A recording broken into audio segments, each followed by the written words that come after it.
warahmatullahi wabarakatuh. Waalaikumsalam warahmatullahi wabarakatuh. Siapa? Ya, terima kasih atas waktunya hari ini. Jadi tujuan saya dalam kalau Ibu hari ini, saya ingin wawancara Ibu sebentar.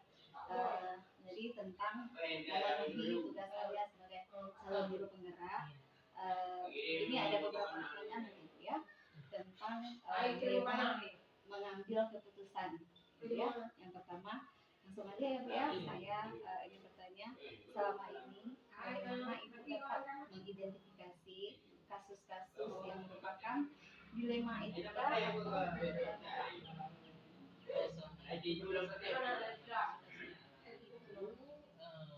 bisa dengan cara mengidentifikasi secara langsung, yaitu dengan cara mengamati apa yang sedang terjadi di lingkungan kita. Kemudian bisa juga dengan cara kita menanyakan langsung kepada pihak-pihak yang bersangkutan apa sih sebenarnya yang terjadi.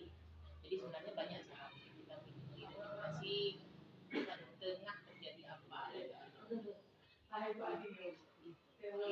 Jadi selama ini bagaimana juga Ibu menjalankan pengambilan keputusan di sekolah, terutama untuk kasus-kasus di mana ada dua kepentingan yang memang sama-sama benar atau sama-sama mengandung nilai kebajikan. Sebenarnya itu juga semua dilema ya, iya. Karena kalau ada dua pihak yang memang sama-sama benar, sama-sama berkepentingan, itu kita harus benar-benar memperhatikan memang kedua-dua ini memiliki alasan kuat, alasan yang masing-masing, tetapi bisa kita identifikasi mana yang bisa terlebih dahulu didahulukan. Nah, jadi bukan berarti dengan memilih yang satunya lagi terbengkalai, bukan, tapi mana yang harus didahulukan. Karena mungkin ada juga konfliknya ini tidak bisa kita jalankan serta-merta sekaligus. Jadi harus diprioritaskan yang mana terlebih dahulu dengan tetap tidak meninggalkan kepentingan yang satunya lagi. Langkah-langkah atau prosedur seperti apa nih yang bisa Ibu lakukan selama ini?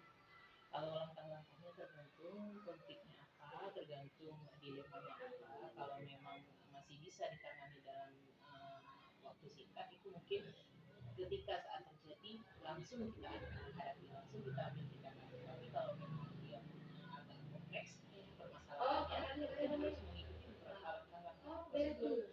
Misalnya kita identifikasi terlebih dahulu sumbernya atau sumber-sumber permasalahannya, kemudian baru kita bersama-sama seluruh batas pembahasannya dulu. Kalau itu memang menyangkut dengan guru. Jadi bukan berarti keputusan yang kita ambil itu harus keputusan dari pihak sendiri atau kepala sekolah sendiri saja, tapi juga dengan melibatkan dari warga-warga sekolah gitu ya. Hal-hal apa yang selama ini Ibu anggap efektif gitu dalam pengambilan keputusan pada kasus-kasus dilema etika? Kalau menurut saya yang sangat efektif itu ketika kita ambil keputusan yang pertama sekali kita libatkan yang bersangkutan harus kita libatkan. Jadi keputusan yang kita ambil untuk misalnya guru atau misalnya pendidik atau misalnya anak, itu harus kita libatkan yang bersangkutan, maunya apa, harapannya apa, keinginannya apa. Jadi kita harus tahu apa sih sebenarnya kemauan keinginan dari pihak tersebut. Jadi ketika kita ambil keputusan dengan tidak menzalimi beliau, tetapi keputusan yang kita ambil itu tetap bermanfaat juga bagi semua. Jadi tidak mendiskriminasi pihak bersangkutan, tetapi juga tidak merugikan yang lain. Iya Ibu, jadi hal-hal apa saja yang selama ini merupakan tantangan gitu dalam pengambilan keputusan pada kasus-kasus dilema etika? Kalau yang tantangan merupakan tantangan itu sebenarnya banyak sekali contohnya. Yang pertama sekali yang sangat-sangat spesifik itu mungkin tantangannya persepsi orangnya. Ketika kita mengambil keputusan, padahal keputusan itu untuk kebaikan bersama, tetapi yang diambil keputusan yang bersangkutan itu tidak memahami untuk apa keputusan itu. Jadi merasa mungkin mengalami diskriminasi atau mengalami apa mungkin. Jadi sebenarnya pemahamannya orangnya dulu harus kita samakan persepsi dulu. Baru bisa kita jalankan keputusan yang ingin kita dapat. Ketika pihak tersebut sudah memahami, sudah mengetahui apa sih sebenarnya tujuan keputusan ini, jadi beliau otomatis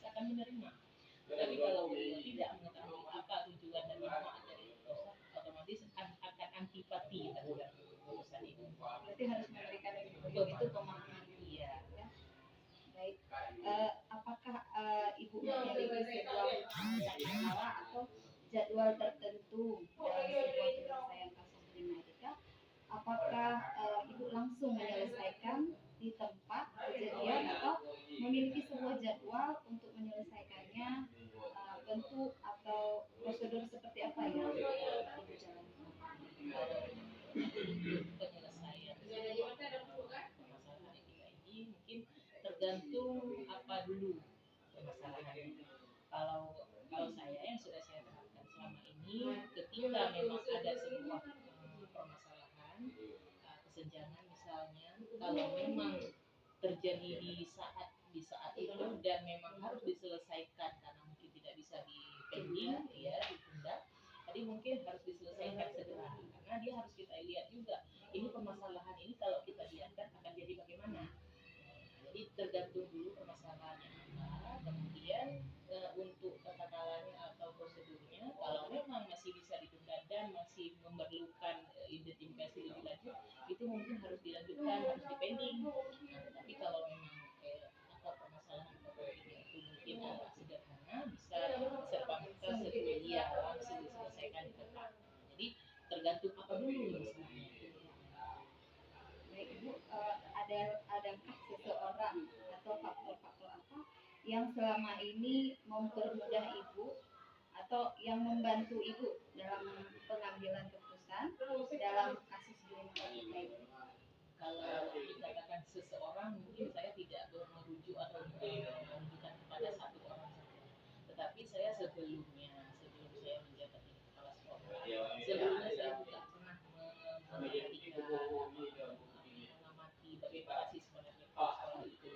Kemudian versi kepala yang seperti ini bagaimana, sekolah seperti ini bagaimana. Jadi berdasarkan pengalaman, berdasarkan penelitian itulah menjadi rujukan sebagai ilmu ini. Saya kalau kedepannya bagaimana ya, harusnya bagaimana ya, kalau sistem ini yang saya terapkan jadinya bagaimana, kalau sistem yang seperti ini jadinya bagaimana. Jadi ketika kita sudah melihat beberapa contoh-contoh itu, kita bisa mengkombinasikan mana yang baik dari contoh yang satu, mana yang baik dari contoh yang dua. Jadi kalau dikatakan memberikan ke satu orang bukan, tapi ada beberapa orang yang bisa kita jadikan tauladan. Jadi nggak cukup satu orang, iya. Ya, banyak contoh-contoh. Kemudian dari beberapa orang ini ada plus minusnya, ada yang baiknya, ada yang mungkin agak kurang, tetapi yang kita ambil adalah yang baiknya gitu.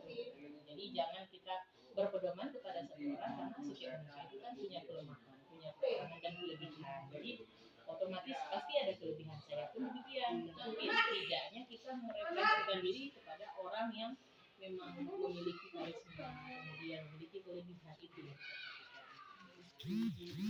Nah, dari semua hal yang telah Ibu sampaikan, pembelajaran apa yang dapat Ibu petik dari pengalaman Ibu mengambil keputusan dilema etika?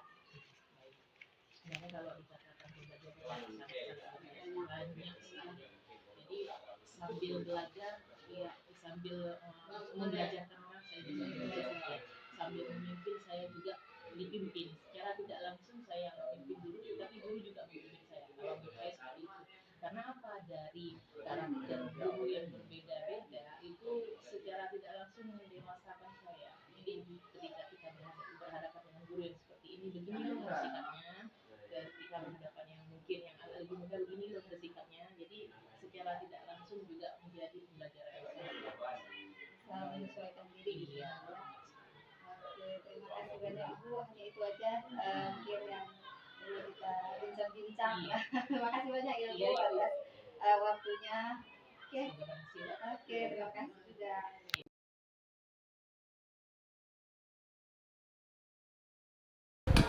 Assalamualaikum warahmatullahi wabarakatuh, Bu Devi. Waalaikumsalam, Bu Safa. Iya, apa kabar hari ini? Alhamdulillah, Bu Safa. Seperti inilah. Iya. Makasih ya, makasih atas waktunya, atas kesempatannya.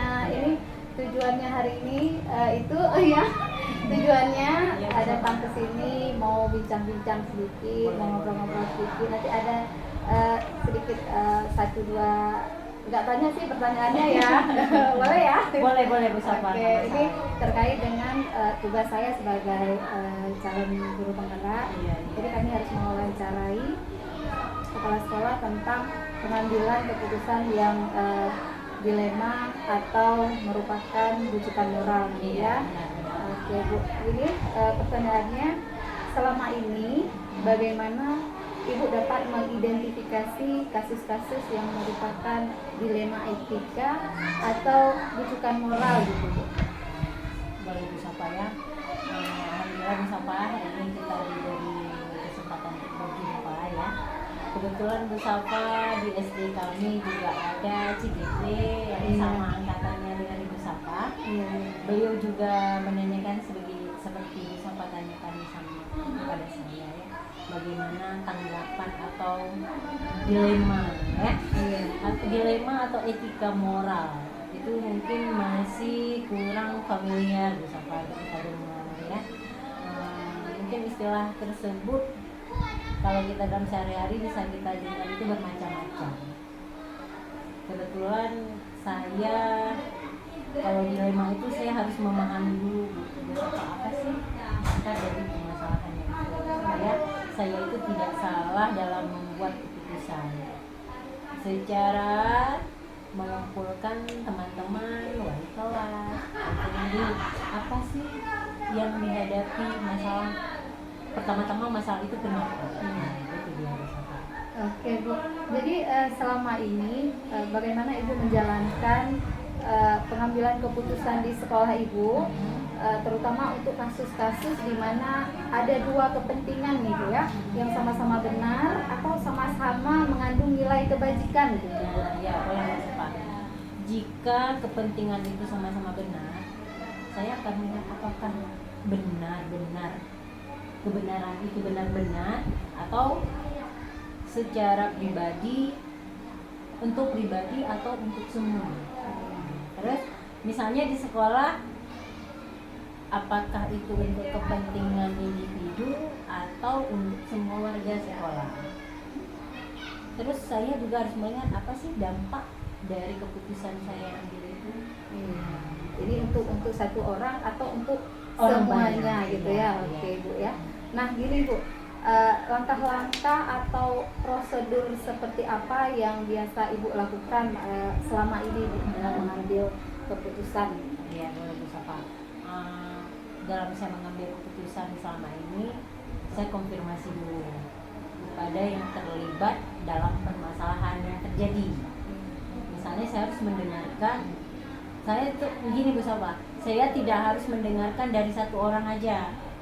Jadi saya harus dengar dari orang lain juga. Misalnya kasus yang terjadi di sekolah, saya tanyakan dulu kepada wali kelas dulu, terus sama anaknya, baru kita panggil orang tuanya. Oh, seandainya masalah itu belum juga kita dapatkan, kita sharing lagi tadi, besok kita tanyakan lagi apa sih permasalahan yang membuat, bagaimana cara keputusan kita untuk menyelesaikan masalah yang dihadapi oleh orang itu atau oleh siswa saya. Jadi harus kita libatkan dulu wali kelasnya, gitu, yang lebih tahu, yang lebih ya. tahu Bu Safa. Kita kan hanya mendengar dulu tadi permasalahannya, ya, yang di poin 2 tadi ya Bu Safa ya.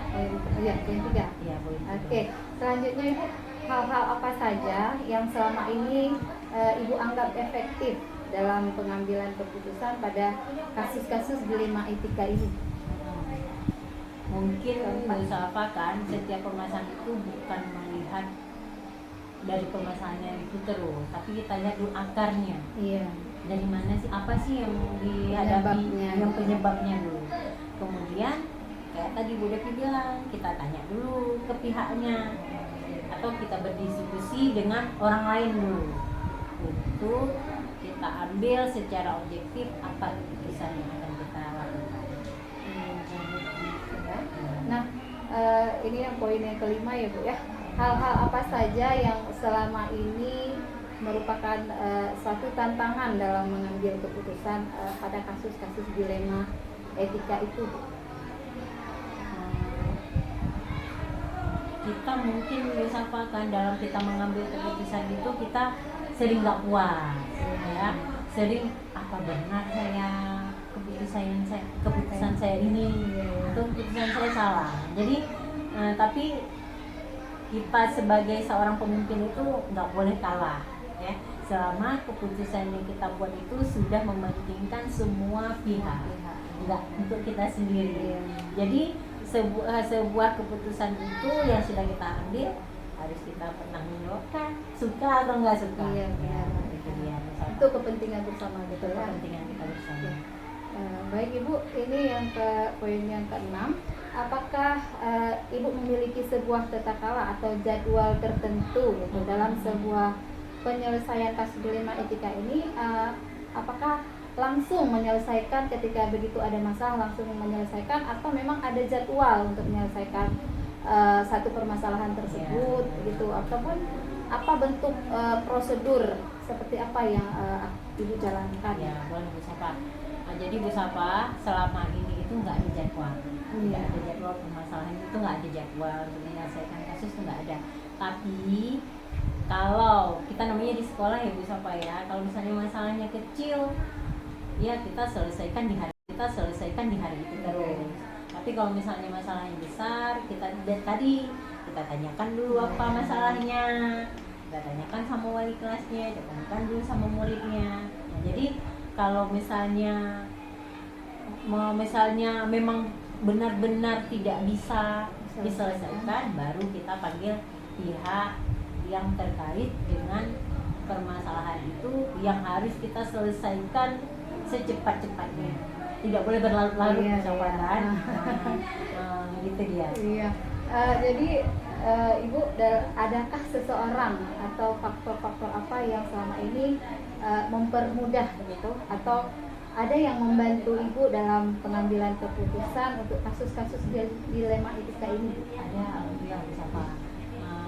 Insya Allah kami pengawas Ibu Aprili yang setiap bulan pasti datang ke sekolah menanyakan bagaimana kondisi sekolah, apa aman, ada kasus. Tapi kalau seandainya kami nggak sanggup lagi, saya sendiri itu pasti meminta ide beliau atau masukan dari beliau. Selain Ibu Apri juga ada dari komite, dari dinas, dan ada juga dari wali kelas sebagai guru konseling ya untuk siswa. Berarti melibatkan orang-orang yang memang punya kepentingan di dalam pendidikan ya, Bu ya. Iya. Nah, dari semua hal yang telah Ibu sampaikan tadi, pembelajaran apa Ibu yang dapat Ibu petik gitu dari pengalaman Ibu tentang cara-cara pengambilan keputusan dilema etika ini? Jadi Bu Sapa, bagi saya ya, dalam mengambil sebuah keputusan itu tidak usah terburu-buru. Kita harus berhati-hati, harus berpikir apa masalahnya, terus baru kita ambil keputusan. Tapi dalam mengambil keputusan itu intinya kita yang utama itu harus berkolaborasi, harus mementingkan semua pihak, tidak mementingkan diri sendiri, harus mufakat dengan seluruh warga sekolah. Itu dia. Iya. Itu dilema sekali. Dilema ya, etika dan dilema dari Bu Sapa ya. Iya. Oke lah Bu, itu aja mungkin ya Bu ya. Iya Bu Yang Sapa, ingin saya tanya-tanyakan. Iya. Terima kasih atas waktunya. Iya, boleh Bu Sapa. Terima kasih banyak. banyak. Oke.